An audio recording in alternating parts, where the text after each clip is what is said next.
Oh, we're talking about the ladies tonight. That's just what's happening. There's gonna be a fight tonight!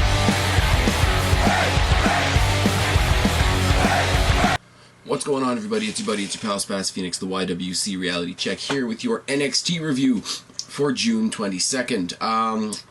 Fun show tonight. Lots of good matches. I like everybody involved for the most part. There's one exception, and there's two exceptions, let's be real. But a lot of it is just, like, I wish this guy, this guy's already awesome, I wish they would push this guy, or girl. And we'll get there. We start off with a replay of the can't speak tonight already, sorry guys. Replay of the standoff between Shinsuke Nakamura and Finn Balor last week. Challenge accepted. You know, what's Finn Balor doing next? And we get the announcement. We're going to hear from William Regal later on to see what he's going to do about last week's standoff. Gee, one guy wants to fight. The other guy says, okay, let's fight. I wonder what the GM is going to do, right? Start off with Dillinger versus some friggin' jobber named Oni Larkin. Indie fans, my indie friends, my indie viewers, you know, if this guy is somebody that I should know or should pay attention to, please let me know. But really, his name, if that's his name, it's awkward as shit. They should have given him a better one. And he kind of, the commentators say he looks like Gollum, and they're not wrong.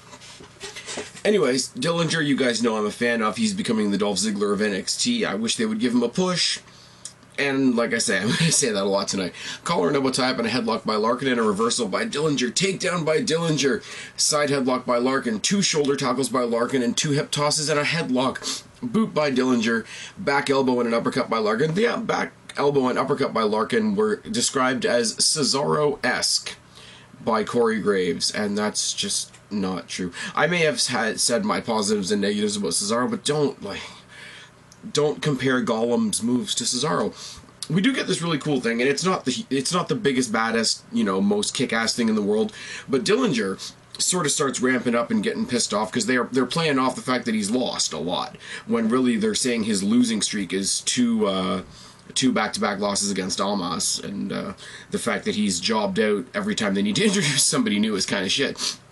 But he starts, you know, angry version of hulking up, I guess, and he hits this running knee to the small of the back of Dillinger, which is bad enough. You know, you get a running knee to the small of the back, you're going to stumble forward. There's no good way to fall. But on top of that, he lands face first in the I think it's either the first or second turnbuckle. So it's, you know, shot to the back, shot to the face. That's doing all kinds of fucked up shit to your spine. Mudhole and corner chops by Dillinger and a hard Irish whip, you know, sends the guy face planted. Dillinger stomps on the hands and hits him with a running knee. You know, distraction, running knee to the face. It's cool. It's good. Rolling close blinds by Dillinger and a super kick that should have won the match. I'm just saying that right now. He goes for the mounted 10 punches in the corner, and they really play up the fact that he gets distracted or lost in the moment when people start doing the 10 chant. But he gets lost in the moment listening to the 10 chant. The guy comes back with some weak-ass looking neck breaker, and unfortunately for Dillinger, that's what ends the match. Commentators are really playing up a couple of things. You know, they're playing up that it's an upset, that Dillinger's great, and this guy who's basically nobody won the match. They're playing up the fact that it was a fan distraction, and I really hope they don't turn this into a reason to turn Dillinger heel. You know, you got a guy that fans like. Don't take the cheering that they're doing because they like him and turn it into a reason to turn heel, because it's just not. But they are playing up the frustration of the fact that he seems to be on a pretty consistent losing streak, which is cool if he has a turnaround. They talk on commentary a lot about he's on a losing streak and he needs that streak breaker match, and they kind of, without meaning to, they kind of play up Oni Larkin as a jobber, because they're like, oh, he needs to face somebody like Oni over here to have that streak-breaking match. And it's like, okay, we gave you a bunch of good guys and you lost to them. We'll throw you a jobber so that you can win and get back on track. If they use the frustration for him to have a big turnaround and get a big push as a face, I'm all for it. They played it up as an upset, which they should, because it means they're recognizing that Dillinger, if nothing else, is better than this jobber. But if they use the fact that he was distracted by the fans' adoration of him as a reason to turn him heel, I think that's a huge mistake. Love Dillinger. I wish he was in a better spot. There was a rumor a while ago that Tyler Breeze Cody Rhodes and Ty Dillinger were going to be like part of this handsome guy stable thing that never really happened, and Cody Rhodes is gone. And I guess that's how we get Febreze, which you guys know I like, but Ty Dillinger kind of got lost in the wash there, which is really unfortunate. My thing is, for all intents and purposes, they're not giving him a push in NXT. They're giving him a lot of high-profile matches, but he's losing all of them. I say push him up to the main roster, not because he's a main eventer, but because everybody that they've pushed up from NXT recently, with the exceptions of Baron Corbin and Apollo Crews, have been either tag teams or main eventers. We want to see Sami Zayn in the main event. When Balor goes up, we want to see him in the main event. Problem is, WWE is getting all of their talent from NXT right now, and we can't have a jacked main event scene and nobody in the mid-card. We need to push some mid-card. I don't like Elias Sampson, but throw him up there in the mid-card. It'll boost the mid-card, and people, basically looks like Damian Sandow with a guitar, but it is what it is. Dillinger, it could be like the face version of the Miz, if that makes sense, or a slightly more down-to-earth Dolph Ziggler, or he could be the face that turns Dolph Ziggler heel, and they could have a feud. I think, actually, come to think of it, because I don't write notes for my free rambling thoughts, heel Dolph Ziggler versus face Ty Dillinger, the 10 chant versus the hashtag heel, could be a really good thing. Let me know down in the box below if that's a feud you would like to see. It wouldn't go on long, it wouldn't be in the main event, but as a mid-card feud, would you like to see a heel Dolph Ziggler versus a face Ty Dillinger on the main roster on either Raw or SmackDown? We get a backstage segment with Austin Aries, who's fucking awesome on the mic, compares himself to Muhammad Ali, which is kind of interesting considering Ali just passed away. He says part of being great isn't winning all the time, references Takeover the End, which was 2 weeks ago. Says, I own it. I didn't win. Whatever. It doesn't really matter that I wasn't 100%. Goes into his bruised ribs and all this sort of thing. My motivation hasn't changed. Rah. And you assume the very next thing out of his mouth is going to be my motivation is the NXT Championship, but he's cut off by fucking No Way Jose. And can we just not? Can we just not? And he says, when the world tells you no, you got to say no way, which, agree with me or not, doesn't make any sense. I get what they're trying to do. Take the lemons, make lemonade or whatever, but when the world says no, you say no way, doesn't make sense.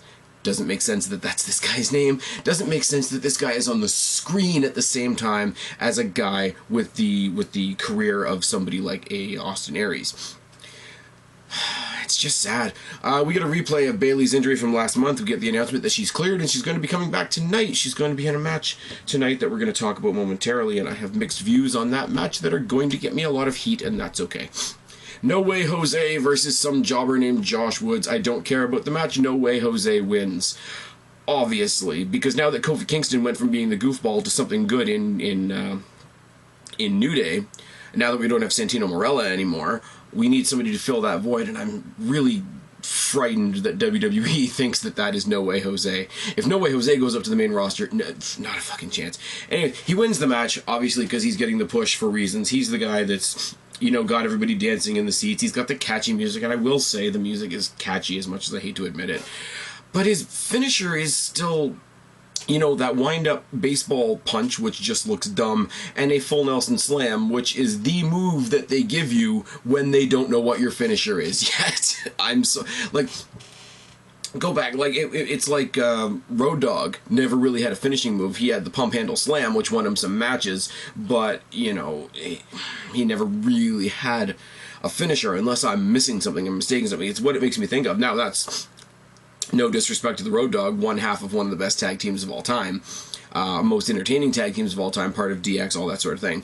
But it's one of those, you don't really have a finisher, do you? If you don't have a finisher, you're going to get a pump handle slam, or a neck breaker, or a full Nelson Slam. And that's what he's got, and it's shit. Aries comes down to the ring, says, a bunch of shit. He just trails them along for a while. In this industry, you're not defined by your wins, you're defined by your losses. I lost at TakeOver even though I had bruised ribs, rah. You reminded me that NXT is all about fun. So he dances with No Way Jose for a while, for an uncomfortably long amount of time. But you know what's going to happen. Dance, beat down, walk away.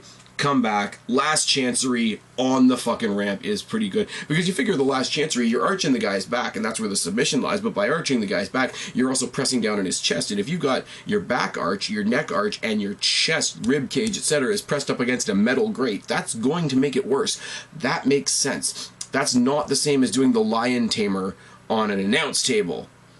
Just putting that one out there. But, Austin Aries answers my prayers, kicks the living shit out of No Way Jose. Now this is a win and a fail for me, because on the one hand, Austin Aries on my TV, fantastic. Austin Aries kicking the shit out of No Way Jose because the gimmick deserves it, awesome. But if that means that Austin Aries' next feud is with No Way Jose, I'm insulted for him.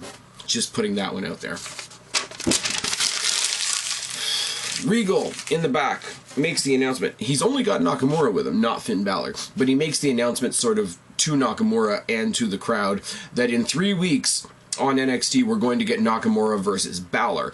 Very, very surprising. Thought they would do it at TakeOver Brooklyn, but that's at least another 2 months away, isn't it? Maybe they want to fast track it. Maybe Balor's got some other stuff he's got to do. Just putting that one. They're interrupted by Buddy Murphy, who talks some pretty generic shit. You know, the only person in this room that's ever held any gold is me, because I'm a former tag team champion. Now look at all the titles that Regal has won in his career, so that's kind of bullshit for a start.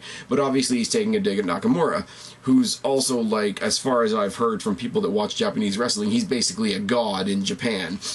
So that's also a bunch of shit. So we're going to get Buddy Murphy versus Shinsuke Nakamura. Gee, I wonder how that's going to go.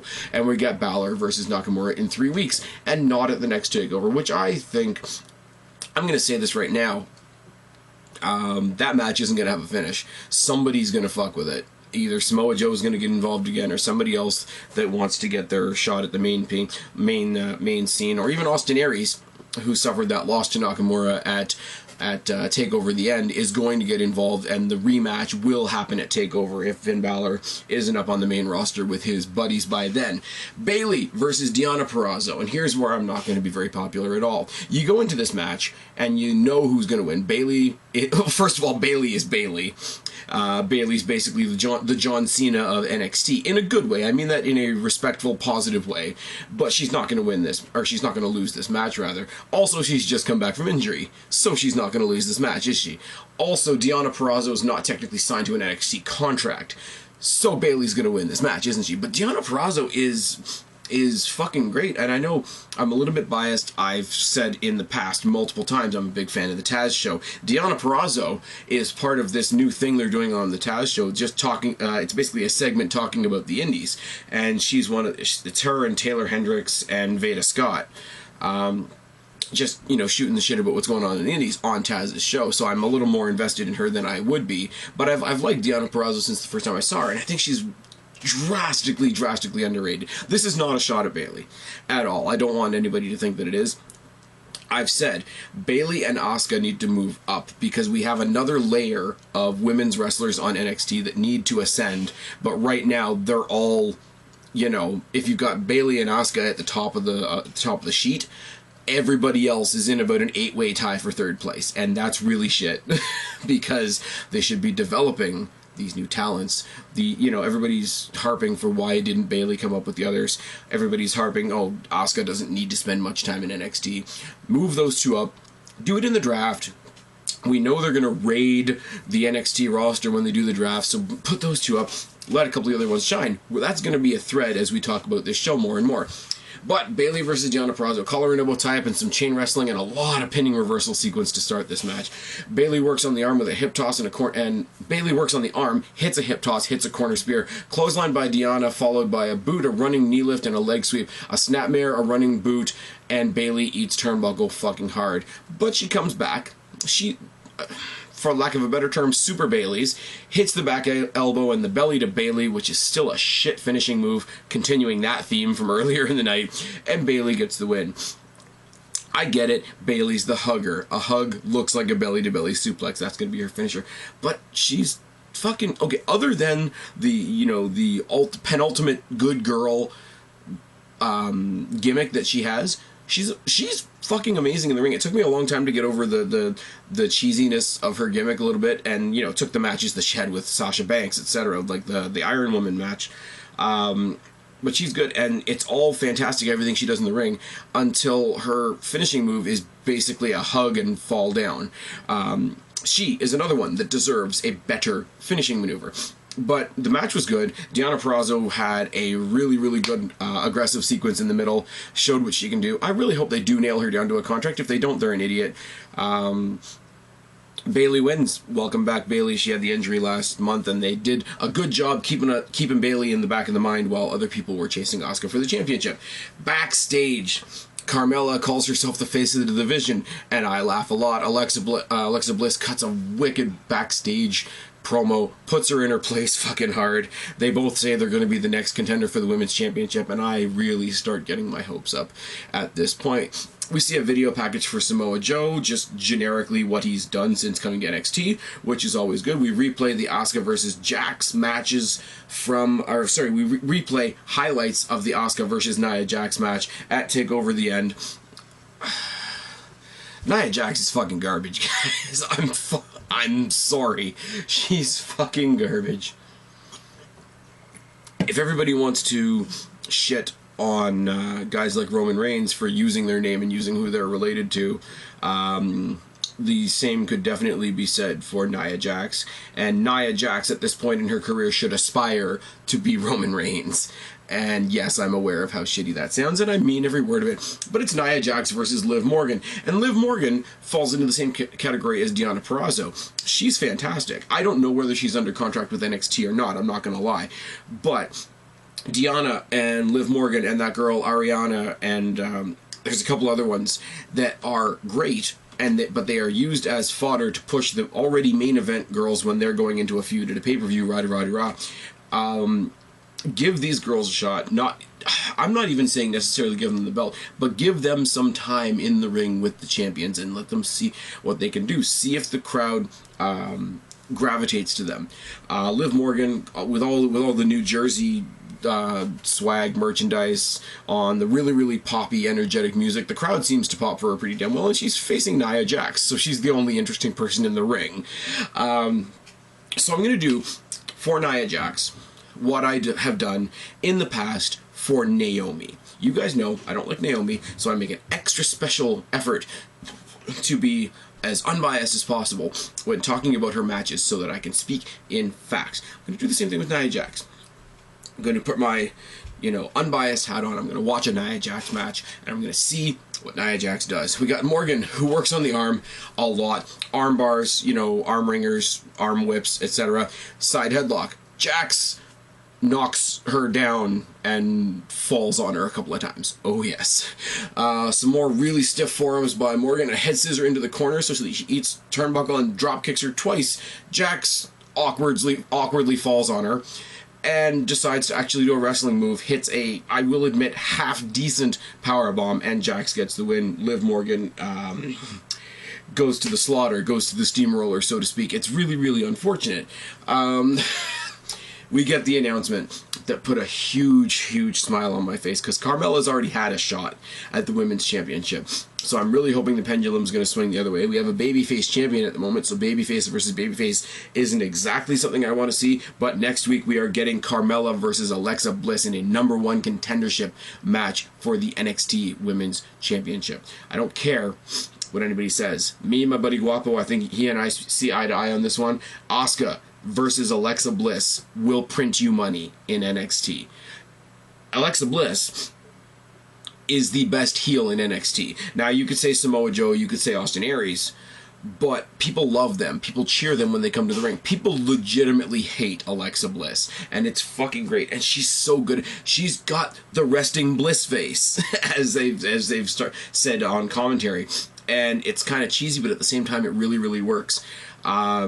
So yeah, there's my wish. Before we get into the main event, there's my wish list for this week on NXT. Push Deonna Purrazzo, push Liv Morgan, push Alexa Bliss, push Nia Jax, off a cliff. Oh yes. Shinsuke Nakamura versus Buddy Murphy. They trade kicks to start. Bad idea for my friend Mr. Murphy. Test of strength and a shot in the head by Shinsuke. Armbar by Murphy. Side headlock by Shinsuke. Nakamura pulls a few of his weird mind game things that he does, and then a kitchen sink and a knee drop.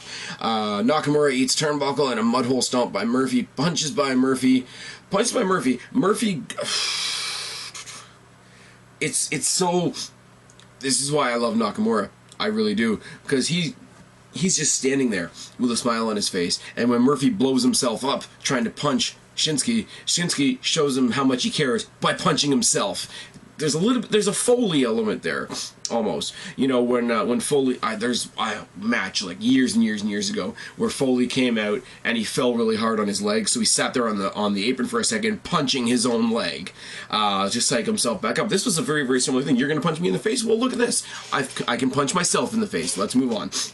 Murphy tries for a suplex, but while he's got Nakamura up in the air, from the up in the air position, Murphy gets him in the face with a knee strike, which is great. Shinsuke Nakamura with a lot of crazy strikes, including the return. Say it loud, say it proud, the Daniel Bryan silly kicks. Oh, yes, except he's standing instead of sitting because he's taller than Daniel Bryan. Kitchen sinks in the corner by Nakamura. Inverted exploder suplex to Kinshasa, and the obvious win for Shinsuke Nakamura. I don't have much to say about Blake and Murphy at the best of times, but Buddy Murphy did hold his own and serve his purpose in this match. I will give him that. What I will say, looking past this match, next week we've got Carmella versus Alexa Bliss with the obvious result that I want. 3 weeks from now we've got Balor versus Nakamura. NXT is knocking it out of the park.